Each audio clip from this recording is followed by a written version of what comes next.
দর্শক, এবারে সকাল সকাল জানবো শীতকালীন সবজির খবর। চলে যাব নওগাঁতে, যুক্ত হচ্ছেন সহকর্মী হারুন রশিদ চৌধুরী।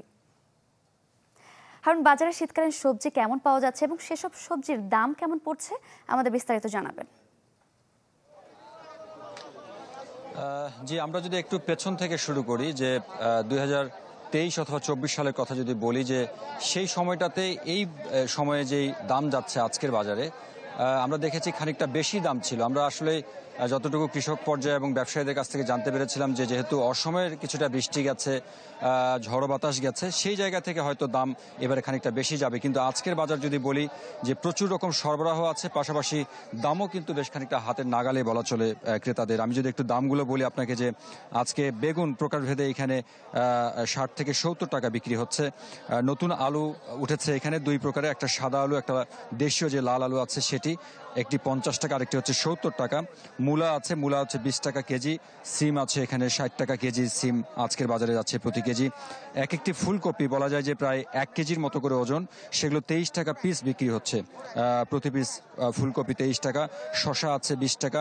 টমেটো 60 থেকে 65 টাকা কেজি যাচ্ছে আজকের বাজারে। এবং কাঁচামরিচ, যে কাঁচামরিচের দাম মাসখানেক আগে বা মাস দেড়েক আগেও বেশ খানিকটা বেশি ছিল, আজকে কিন্তু বেশ খানিকটা কম বলা চলে, 50 টাকা কেজিতে আপনার কাঁচামরিচ পাওয়া যাচ্ছে এখানে।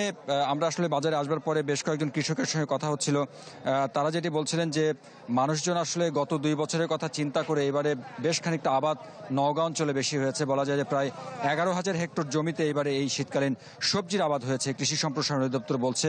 সেই জায়গা থেকে মানুষজন আশা করেছিল একটু বেশি দাম আসলে পাওয়া যাবে, কিন্তু এইবারে দেখা যাচ্ছে বেশ খানিকটা কম দাম, অর্থাৎ গত 2 বছরের চাইতে 10 থেকে 15 টাকা অথবা 20 টাকা পর্যন্ত প্রতি প্রকার সবজির দাম আসলে কম যাচ্ছে এখানে। বলা যায় যে আজকে আসলে যে যোগান সেটি বেশ খানিকটা বেশি নওগাঁর বাজারে।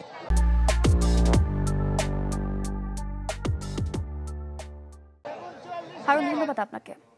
দর্শক, নওগাঁ থেকে আমরা শীতকালীন সবজি বাজারের খবর জানছিলাম। জয়পুরহাটে হঠাৎ দরপতন হয়েছে ব্রয়লার মুরগির। এতে ভোক্তারা খুশি হলেও ভালো নেই খামারিরা। আমরা বিস্তারিত জানবো, চলে যাব হারুন রশিদ চৌধুরী আমাদের সঙ্গে। হারুন রশিদ আমাদের সঙ্গে যুক্ত হবেন। হারুন, আমরা বলছিলাম ব্রয়লার মুরগির হঠাৎ দরপতন, আসলে খামারিদের প্রতিক্রিয়া কেমন? আমরা বলছিলাম তারা ভালো নেই।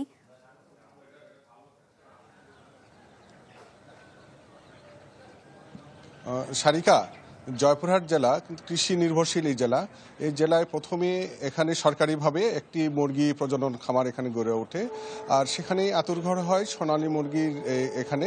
আর সেই সোনালী মুরগিকে ঘিরে কিন্তু এখানে আস্তে আস্তে গড়ে ওঠে প্রায় 10,500 পোলট্রি খামার। আর সেই পোলট্রি খামারে এখানে কর্মসংস্থানের সৃষ্টি হয় প্রায় লাখেরও বেশি শ্রমিকের এবং কর্মচারী যারা আছেন তারা এখানে তাদের জীবন জীবিকা নির্বাহ করতে। কিন্তু এখানে বাজার স্থায়ী না থাকা নানা জটিলতায় কিন্তু এই খামারগুলো ধীরে ধীরে কমে এসে প্রায় অর্ধেকে ঠেকিয়েছে।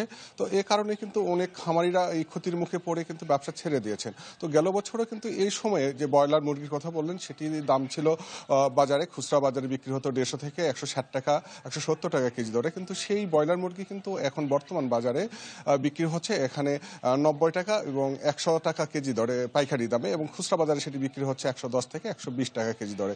এছাড়াও যে সোনালী যে মুরগি, সেই সোনালী মুরগিও কিন্তু গত বছর যেটি ছিল 280 টাকা বা 290 টাকা কেজি, সেটি কিন্তু এবছর বিক্রি হচ্ছে 120 থেকে 230 টাকা কেজি দরে।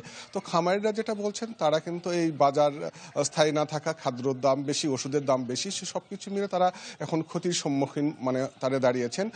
তো এ বিষয়ে আমরা প্রাণী সম্পদের সঙ্গে যারা কর্মরত আছেন, তারা ডাক্তার জিয়াউর রহমান, প্রাণী সম্পদ অফিসার, তিনি যেটি জানিয়েছেন যে আমাদের এই জেলায় যে মুরগি উৎপাদন হয়, উৎপাদন যে চাহিদার তুলনায় উৎপাদন বেশি, এ কারণে কিন্তু এই দরপতনের সৃষ্টি হয়। তো এই ছিল যে জয়পুরহাট থেকে এই পোলট্রি খামার নিয়ে সর্বশেষ খবর। সারিকা। হারুন রশিদ, ধন্যবাদ আপনাকে। দর্শক, জয়পুরহাট থেকে ব্রয়লার মুরগির দরপতন নিয়ে জানছিলাম।